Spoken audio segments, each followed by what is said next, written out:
Greetings, good people. It's Hot Topics time. Happy Friday, everybody. It is September the 29th. The year is 2023.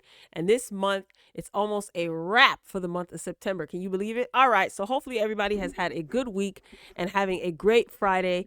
I wanted to swing through, talk about some hot topics. All right. Nia Long, she is calling out her ex fiance's alleged mistress, and Snoop Dogg is showing support. I'm gonna share my thoughts on that. Lizzo is fighting back. Okay, she said, you guys are not going to sully my good name. All right, so she's got good legal representation, and they are ready to go to bat. Oh boy, Cryreese. Okay, Tyrese Gibson, he's being exposed left and right for his antics, and I can safely say that I think that I feel like Tyrese is a straight up liar. Okay, don't have much respect for those type of folk. Okay, we've got some other hot topics sprinkled in between, but I want to get to Nia Long before we even touch on Cryreese and the other hot topics. I want to touch on Nia Long. Okay, this is an article according to Hip Hop DX, and the article reads that Snoop Dogg has shown support for Nia Long after she publicly addressed Ime Udoka's alleged mistress for the first time. This is very, very interesting. All right, let's read on. The Boys in the Hood star put her ex's alleged side piece, Kathleen Lynch, along with his former employer, the Boston Celtics, on blast in an Instagram post Tuesday, September 26th. So this is what she wrote under in the comments section of a video. There was a woman by the name of Dr. Yaba Blay. She was speaking about the lack of empathy for Black women compared to their white counterparts. There's a podcast that this individual was a part of, and in the comment section, Nia Long wrote, "Where was this level of awareness a year ago at the Celtics?" and hashtag Kathleen Lynch. Ooh, now why are you calling out the alleged mistress? And what do you want the Boston Celtics to do? As it pertains to sticking up for you, I guess. Anyway, the West Coast rap legend hopped in the comments section to let Nia Long know that he has her back throughout this tough time.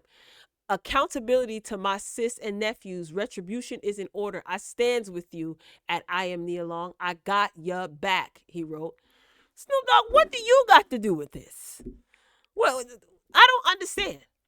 Okay, so Nia Long added in the comments herself. She says, "Thank you, Yaba Blay, for your fearlessness and speaking facts for us all. This is such an important conversation that needs to be heard and understood." All right, like I said, this was a podcast. And Nia Long, she posted in the comments. They were talking about this specific situation. I didn't listen to the audio. I don't know what else they were talking about, but I find it interesting that Nia Long is exposing or seemingly exposing the woman's name. I remember when news of this first broke out, I did touch on this, and I said to myself, people break up every day, B. What's the big deal? You know, social media was set ablaze because how dare anyone cheat on the Nia Long? And I said to myself, you know, people get cheated on all the time. I mean, why is this such like, oh my God? Like I said, if Pauletta and Denzel, if anything goes awry in their marriage, then we can sound the alarm because they're actually married. Now, no disrespect to Nia Long, no disrespect to you, Queen. I'm just saying. And I understand, you know what? I understand she's very angry. She has they share a 12-year-old son, and she is fighting for full custody. So that's going to get ugly. He was assistant coach or whatever, one of the coach people of the Boston Celtics. I think they let him go or he resigned. And he's now the head coach for the Houston Rockets. So I find it interesting that he's lucky he gets to keep his job. And whoever that woman was, apparently she was married to somebody who was in the higher ups.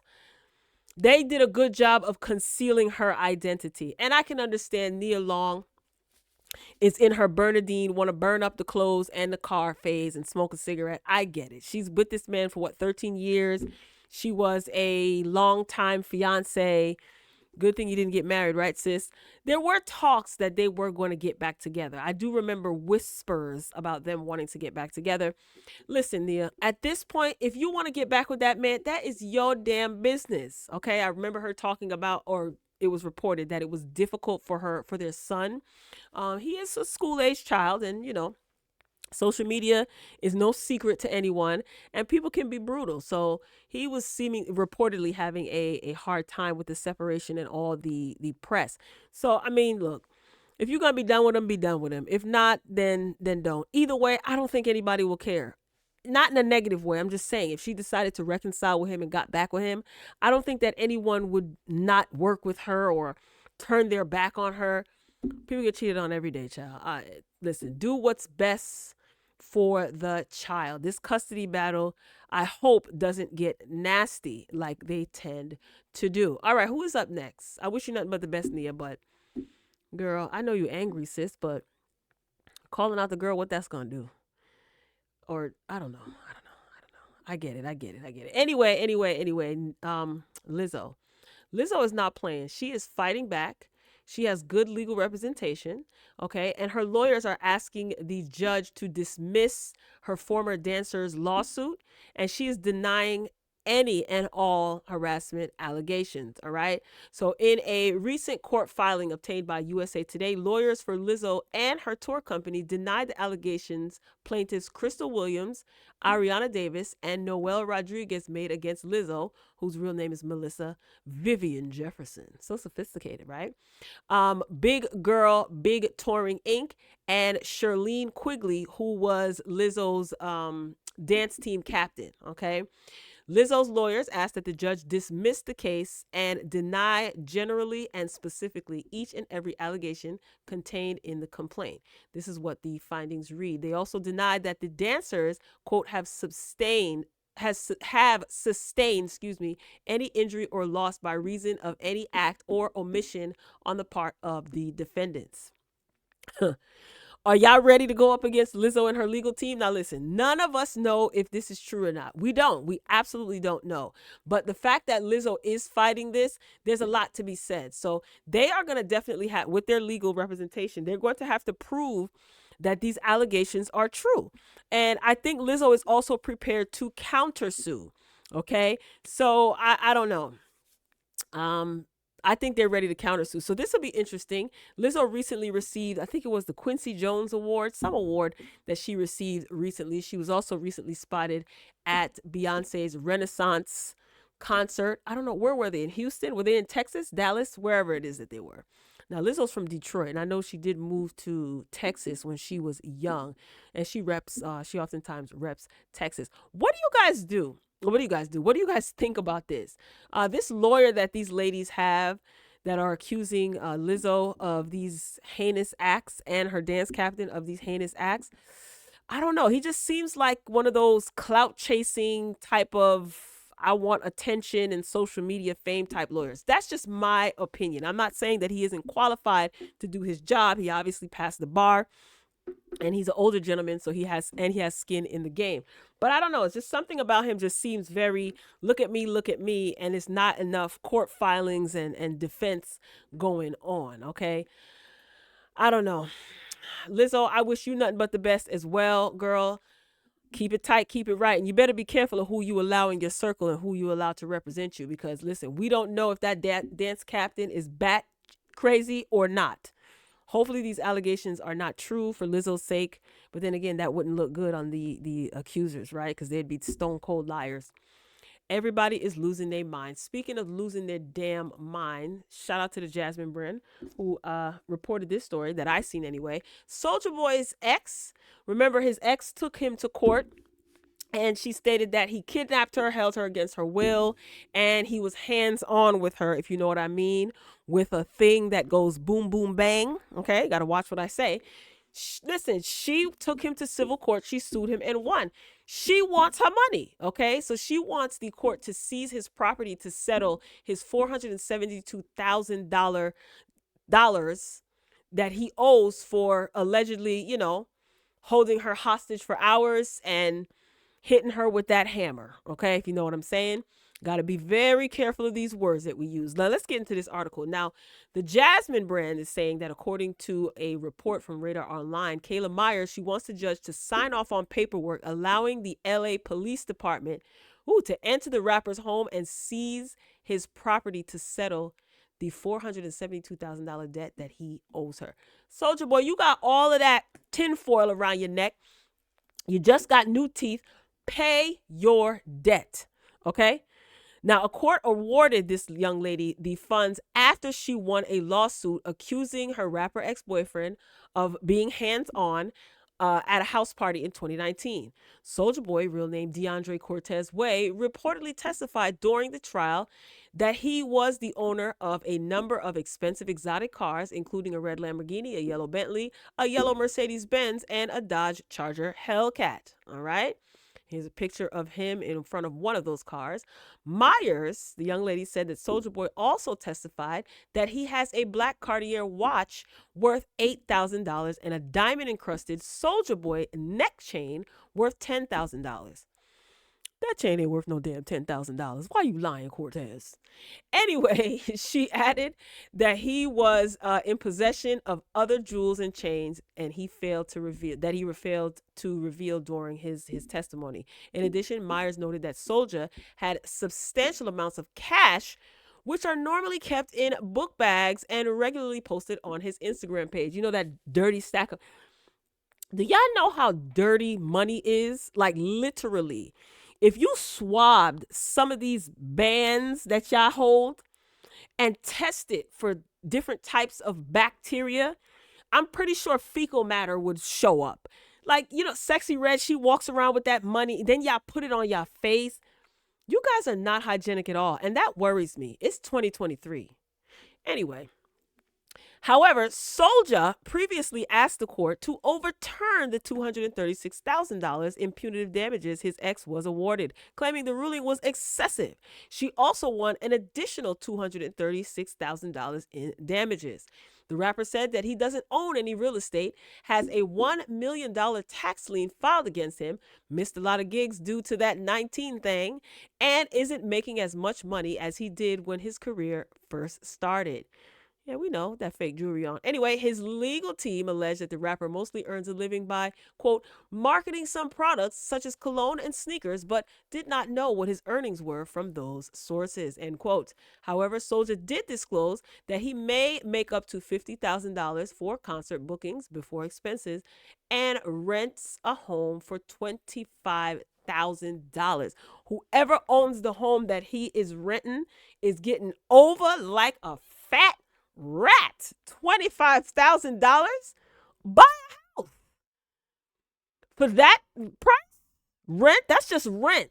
Never mind utilities, upkeep of the property, because I'm pretty sure you ain't cleaning that house inside and out. Landscaping, water rate, cable and internet. Baby. Food. No? Anyway, reportedly Myers suggested to pay her. The Rick and Morty artist could, this is a suggestion that she has, quote, simply liquidate just the Lamborghini and Bentley and clear out the whole judgment entirely. He'll still have his Mercedes Benz and Dodge Hellcat to drive.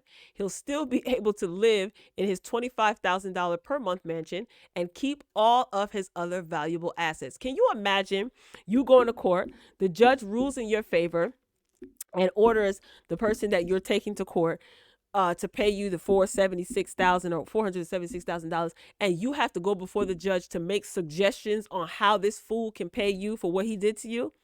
Only in America. Soulja's motion to have the punitive damages tossed out was denied. Good. Instead, the judge noted his ability to make money quickly and advised him to reduce his spending. That's right. Reduce his spending budget when it comes to maintaining his entertainer lifestyle. You all over social media with bands of money and things like that, and you expect this case to be tossed out when you were found guilty? Child, you lucky. You lucky she didn't take you to criminal court. Pay this woman her money. So this is the original story. Myers sued Soulja for allegedly kidnapping and pistol whipping her while the two were dating. According to the civil suit, the rapper held his then girlfriend against her will for several hours and abused her. She eventually escaped and was able to report the incident.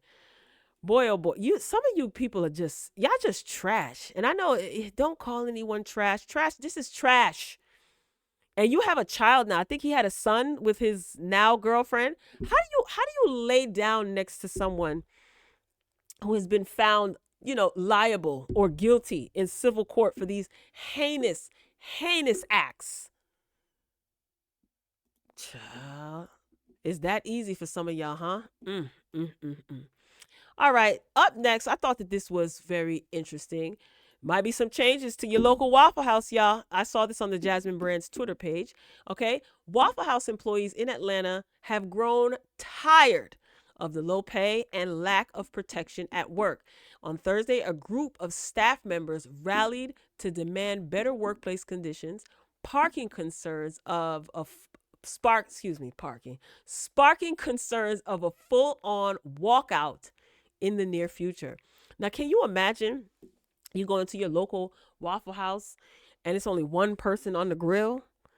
Ooh, they would lose so much business. Waffle House is very popular. I've never, you know, I haven't gone to Waffle House and I have no desire to, but that's no shade. I know a lot of people who like Waffle House and good for them. So this is according to the Union of Southern Service Workers. Breaking: Waffle House workers in Atlanta, Georgia deliver a series of demands in a speak out calling for 24/7 security and end to mandatory meal deductions. Damn, they can't even get a free meal, especially in this economy.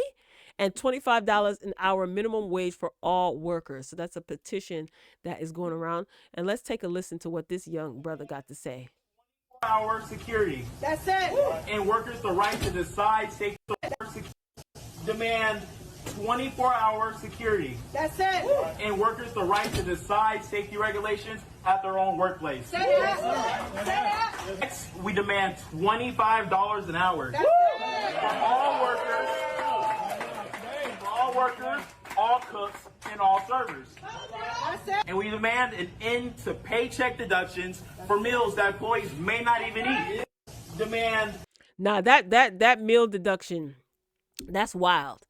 Now, as far as $25 an hour, son, I see you aimed high, and they'll probably negotiate something possibly, but a lot of servers are not making. Some servers are not even making $10 an hour. Is there a union with Waffle House? Are you a union employee? I don't know. I'm curious to see what will come of this. Now, listen, I'm not against this. You know, a lot of these industries, a lot of these employees are walking out on these multi-million-dollar companies because of bad wages, terrible benefits, and they're being overworked and severely underpaid. Look at what just happened with the writer's strike. Okay, they came to some sort of agreement, so hopefully things will change and a lot of these people can get back to work and earn a livable wage. It's tough out here for people, you know what I'm saying? So the meal deductions, I'm not feeling that at all. Like, these people are on their feet all day, every day. And I know some people will say, well, it's their choice to work there. Not everybody has the luxury of being able to walk into their dream job. Believe it or not, discrimination is still a thing. Okay, systemic racism is still a thing, and some people will take jobs that they may not necessarily want because they have bills to pay and they have to make ends meet, right? So, and I don't know. I think fast food workers or anybody in the service industry, like especially like, restaurant workers and stuff like that, they definitely should be paid a lot more than what they're getting paid now. So hopefully something good will come of this. If they are not in a part of a union, hopefully there can be some sort of union for fast food workers or, servers. What's the politically correct term, child? I don't know. Servers, right? So yeah, that sucks. I wish them nothing but the best too. I'm wishing everybody nothing but the best on Friday. But I thought that was very interesting. So hopefully they'll have good people rallying around with them. All right, who's up next? Oh, God. Here we go, y'all. Cry Reese. Cry me a river, Reese Gibson. Y'all remember when he went to Home Depot and he claimed that he ran into a Home Depot Karen? Well, Home Depot is basically airing his ass out, okay? So this is according to TMZ. Surveillance footage shows you're lying, okay? One thing that you ain't gonna do to Home Depot is steal and lie on them, all right? They're not having it. Home Depot says that Tyrese Gibson is lying about racism in his $1 million lawsuit against them. And they say there's video evidence backing them up. Everybody wants to sue everybody. Good grief. This really is a litigious society that we live in. My goodness, Tyrese, aren't you tired of making a fool of yourself? Because I'm tired of seeing you make a fool of yourself. And this is going to screw your credibility even more. People already label you as a liar. All right, this video getting too long. Let's get this popping. Home Depot just responded to TYRESE'S lawsuit, pushing back against his claims of racial discrimination on the part of their cashiers. Okay, sis, look at the cashier. She's serving. Are you smiling with your eyes? You're smizing. Anyway, according to new legal docs obtained by TMZ, Home Depot claims that Tyrese came into their store and brought a bunch of items to the cash register where the cashier scanned everything. Home Depot says that Tyrese then went back for more shopping, leaving the register for 25 minutes and forcing the cashier to clear out his transaction. In a nutshell, he took too long, and I'm pretty sure there were other people in the store, right? And she had to clear his transaction to service the other people. Who does Tyrese think he is? Anyway, it's a different story from Tyrese's original complaint, where he claims a computer glitch caused the delay. He also said that because of the alleged delay, people started recognizing him and feeling uncomfortable. But you're a celebrity. Don't people like celebrities? Anyway, he went to the parking lot instead of staying around to oversee the transaction. Tyrese claimed that he told the cashier his two helpers would finish the purchase with his credit card, and said that she understood his instructions before he left the store, and said that he was told that he could wait outside and she would finish the transaction. Who told you that, Tyrese? When did all of that take place? Home Depot claims their surveillance shows Tyrese did not speak face-to-face with any of their cashiers. Oh my God, he's so slow. Remember, Tyrese also got on FaceTime with a cashier from outside the store and authorized her to complete the transactions his partners were trying to make with his card. But she and her manager said that wouldn't work, and he would have to come back into the store to show ID. And I agree, because next thing you know, his foolish behind will turn around and say that somebody illegally used his credit card and he didn't authorize it. So safety first. CYA. That's about the only part of the story both sides agree upon. And further, Home Depot says its surveillance footage shows Tyrese coming back into the store and getting into a heated discussion, which ends with him showing his ID and the cashier completing his transaction. Tyrese told TMZ that it was hard to sue Home Depot because he's a longtime customer and the store is like his Disneyland. But Home Depot says they don't know how long he shopped there and aren't sure how much he spent over the years. I'm sorry. Tyrese claims it's close to $10 million over 2 decades. TMZ reached out to Tyrese's legal team. So far, no word back. Tyrese, them people said we don't know her. We don't know her. This is the type of stuff, Tyrese, that hurts your credibility. And this is exactly why when you need people to take you seriously, they won't. You are like the boy who cried wolf, okay? And unfortunately, there are probably times where you are telling the truth. But because of these antics and shenanigans at your big age, this is exactly why no one takes you seriously. You saw I could barely get through the article, and I read this twice already. I could barely get through the article because Home Depot said, we don't know her. We don't see it for her. Child, y'all get Tyrese some help as soon as possible, because I'm tired. Tyrese, cut it out before they start banning you from all of these damn stores, and you're gonna have to shop online like the rest of us do. All right, y'all. That's all I got. All right. Make sure you drop down in the comments. This video was a little long. Make sure you drop down in the comments and share your thoughts. Are you tired of Tyrese? Do you think that Lizzo is guilty? And what are your thoughts about Nia Long? Okay. Is she doing too much? Should she just stay silent? I mean, what does she expect the Celtics to do? Anyway, drop down in the comments, y'all. I love you for watching. Talk to you later.